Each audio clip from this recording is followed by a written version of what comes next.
Inactive, irrelevant मान रहे थे नीतीश कुमार को। उनको 6 महीने में नीतीश कुमार के क्रियाकलापों को वॉच करना चाहिए। हम इस चुनाव को गठबंधन के रूप में नहीं देख रहे हैं, ना तो महागठबंधन ना एनडीए। तो प्रशांत किशोर को लेकर क्या सोचते हैं? देखिए, बहुत अच्छी पहल प्रशांत किशोर जी ने की, नो डाउट। संघर्ष है बिहार में, वो बेकार नहीं जाने वाला है। और नीतीश कुमार को जो है इच्छा शासन का वरदान प्राप्त है। जब तक वो चाहेंगे बिहार के नंबर 1 की कुर्सी पर वो बैठेंगे। बिहार विधानसभा चुनाव के 2 फेज का चुनाव हो चुका है और 14 नवंबर को रिजल्ट आना है। तमाम सर्वे एजेंसियां और न्यूज चैनलों ने जो ओपिनियन पोल दिखाया है उसमें बिहार में एनडीए की सरकार बन रही है। लेकिन पेच इसमें यहां आकर फंस जाता है कि बिहार में इस बार रिकॉर्ड 70% मतदान हुआ है। महिलाओं की तादाद बढ़ी है और ऐसे में कहीं ना कहीं फील गुड का अनुभव तेजस्वी भी कर रहे हैं। इन तमाम अटकलों, तमाम खबरों पर आज बात करेंगे बिहार के सीनियर रिपोर्टर सरोज कुमार सिंह जी से, जिन्होंने अपने पत्रकारिता जीवन में कई चुनावों को देखा है और सटीक जो रिपोर्टिंग होती है, निष्पक्ष जो पत्रकारिता होती है, उसके लिए जाने जाते हैं। सबसे पहले स्वागत जी, बहुत धन्यवाद। आपने चुनाव को देखा, इस बार बिहार विधानसभा के चुनाव को, क्या लगता है इस बार क्या होने वाला है? देखिए अनूप जी, बहुत ही कांटे की लड़ाई है बिहार में। हम पहले दिन से ही कह रहे हैं कि ये चुनाव आसान नहीं है। बदलाव का चुनाव लोग बोल रहे हैं, लेकिन बहुत ही क्लोज फोटो फिनिश वाला जो चुनाव होता है, लगभग वही ट्रेंड चला है। कल जो लास्ट वोटिंग हुई है वहां तक वही ट्रेंड है। एग्जिट पोल क्या कहता है वो अलग कहानी है, लेकिन जमीन पर जो बातें सामने आई है, हमारे आप पास पटना तक जो खबरें पहुंची है, वो यही है कि बहुत ही फोटो फिनिश की लड़ाई है बिहार विधानसभा चुनाव के लिए। लेकिन जिस तरह से महागठबंधन को लग रहा है कि मुस्लिम यादव कुशवाहा और जातीय समीकरण के आधार पर जो इंटरनल उनका जो अपना कॉन्फिडेंस बोल रहा है, आपको लग रहा है कि कुछ बड़ा कमाल होने वाला है? देखिए, चुनाव है तो अपने कार्यकर्ताओं को, कैडर को उत्साहित करने के लिए तो भरोसा, अब जैसे तेजस्वी कह रहे हैं ना भाई 18 को हम ओथ लेने वाले हैं, तो उनका अपना भरोसा है। अधिकारी को चेता भी रहे हैं कि आप लोग बेईमानी मत करिए, एक पैर पर हम लोग खड़े हैं। इधर देखिए, एनडीए का मनोबल हाई है जब से एग्जिट पोल आया है कि हम तो एक तरफा जीत रहे हैं। तो ये जो उत्साह होता है वो केवल अपने कार्यकर्ताओं को मनोबल, ये जो 2-3 दिन का गैप है ना, इस पे बनाए रखने के लिए कि आपको उदास नहीं होना है। बाकी 14 को जब नतीजे आएंगे एग्जैक्ट पोल का, तो वो नतीजा तो होगा ही होगा। लेकिन फिलहाल स्थिति यही अनूप जी, मान के चलिए, जो हमारा अपना अनुभव कहता है, लड़ाई बहुत कांटे की है। कोई भी बिहार सरकार में बना सकता है, कोई भी बिहार जीत सकता है। लेकिन एक बड़ा सवाल नीतीश कुमार के चेहरे को लेकर, 2024 के लोकसभा चुनाव में इकलौते ऐसे आप पत्रकार थे जो लगातार इस बात की ओर इशारा कर रहे थे कि नीतीश का जादू समाप्त नहीं हुआ है। इस बार भी चर्चा थी, तबीयत खराब, नीतीश निर्णय नहीं ले रहे। लेकिन टिकटों के बंटवारे से लेकर चुनावी रैलियों में जिस तरह से जो एग्रेशन नीतीश कुमार का नजर आया है, उसको किस रूप में लेते हैं? देखिए अनूप जी, आपको थोड़ा और पीछे जाना पड़ेगा। आप टिकट बंटवारे तक तो आ गए, उससे थोड़ा 2 महीना पहले और चलिए। नीतीश कुमार ने क्या किया, हर जिले में गए, वहां के लोगों से पूछा कि आपका रिक्वायरमेंट क्या है, आप क्या चाहते हैं। मेडिकल कॉलेज चाहते हैं, डिग्री कॉलेज चाहते हैं, रोड चाहते हैं, सिंचाई के लिए क्या चाहते हैं, बिजली के लिए क्या चाहते हैं। आप तो देख रहे हैं, फॉलो करते हैं आप नीतीश कुमार को। एक एक चीज को वो आते थे और कैबिनेट से पास होता था और वो लागू हो जा रहा था। वो कहते भी थे कि ये केवल वादा नहीं है, ये कैबिनेट पास करेगा, उसका फंड अलॉटमेंट होगा, काम शुरू होगा। और वही हुआ, 38 जिले में यही हुआ कि नीतीश कुमार जहां जहां गए वहां के लोगों से फीडबैक लिया, बात किया, कैबिनेट से पास हुआ, वो योजनाएं लागू हुई, योजनाओं पर काम चल रहा है। तो लोगों को एक भरोसा जगा कि नहीं, ये आदमी जो है, जो कह रहा है सो कर रहा है। 10,000 रुपया अकाउंट में चला जाना जी, ये कोई मामूली बात नहीं है।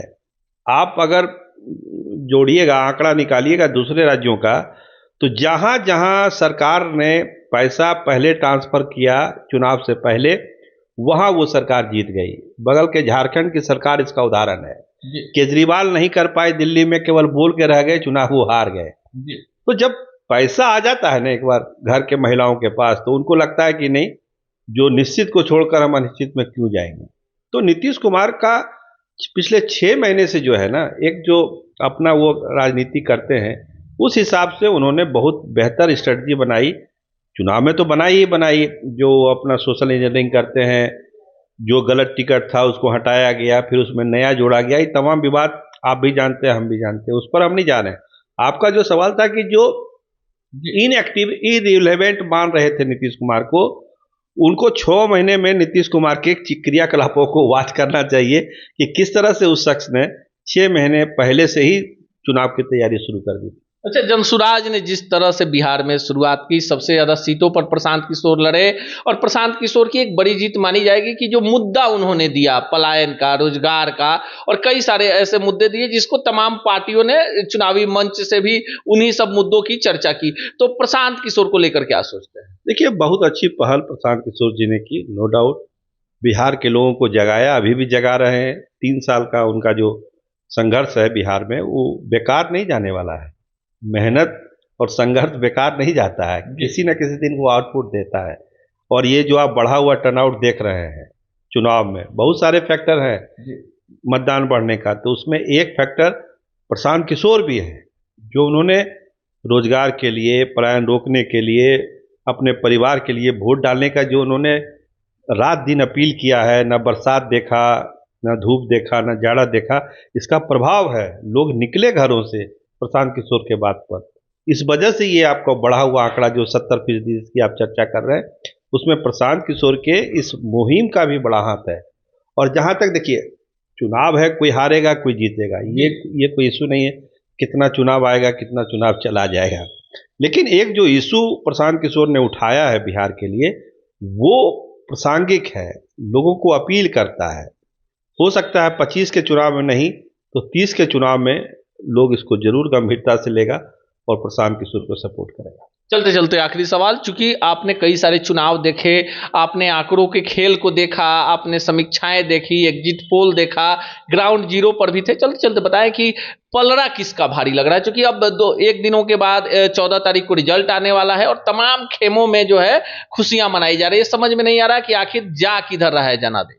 देखिए, अभी तक जो जमीन से खबरें हैं उसमें हम इस चुनाव को गठबंधन के रूप में नहीं देख रहे हैं, ना तो महागठबंधन ना एनडीए, क्योंकि दोनों खेमों ने गठबंधन धर्म नहीं निभाया जी। अगर नीतीश कुमार चिराग के सीटों पर नहीं जा रहे हैं, चिराग नीतीश कुमार के सीटों पर नहीं जा रहे हैं, अगर 13 सीटों पर महागठबंधन में फ्रेंडली फाइट हो रही है जी, तो इस तरह के गठबंधनों का कोई मतलब नहीं है। अब शब्दों के सहूलियत के लिए आप बोल दीजिए।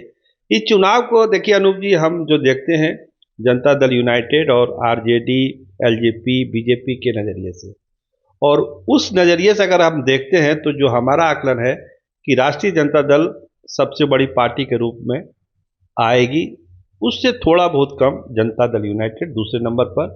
मतलब एकदम क्लोज फाइट है जनता दल यूनाइटेड और आरजेडी में कि कोई नंबर 1 की पार्टी बिहार विधानसभा में होगी। कोई भी हो सकता है, लेकिन अभी तक के जो संकेत हैं उसमें राष्ट्रीय जनता दल के फेवर में ही चीज़ें जा रही है। 2-4-5 सीट ही रहेगी, लेकिन राष्ट्रीय जनता दल आगे रहेगी।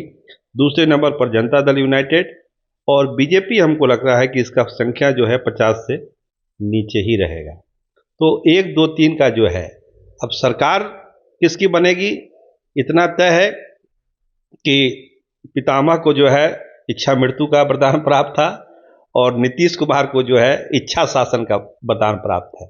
जब तक वो चाहेंगे बिहार के नंबर 1 की कुर्सी पर वो बैठेंगे। जिस दिन उनकी इच्छा होगी कि अब नहीं करना है, किसी को सत्ता सौंप देंगे, वो तेजस्वी यादव भी हो सकते हैं, सम्राट चौधरी भी हो सकते हैं, कोई भी हो सकता है। बिहार की सियासत में अभी भी गणित उलझा उलझा नजर आ रहा है। जमीनी सच्चाइयों से इतर लोग अपने अपने खेमे में खुशियां मना रहे हैं। अब 24 घंटे से भी कम का समय चुनाव का रिजल्ट आने में है, और ऐसे में वरिष्ठ पत्रकार सरोज सिंह जो बातें कह रहे हैं, ये बातें बिहार के आम आवाम की जुबान पर भी है कि इस बार का जनादेश तमाम सर्वे एजेंसियों से इतर बिहार के डेवलपमेंट के लिए होगा और तमाम पॉलिटिकल पार्टियों के लिए एक बड़ा सबक होगा। बाकी आप क्या सोचते हैं कमेंट बॉक्स में जरूर बताएं।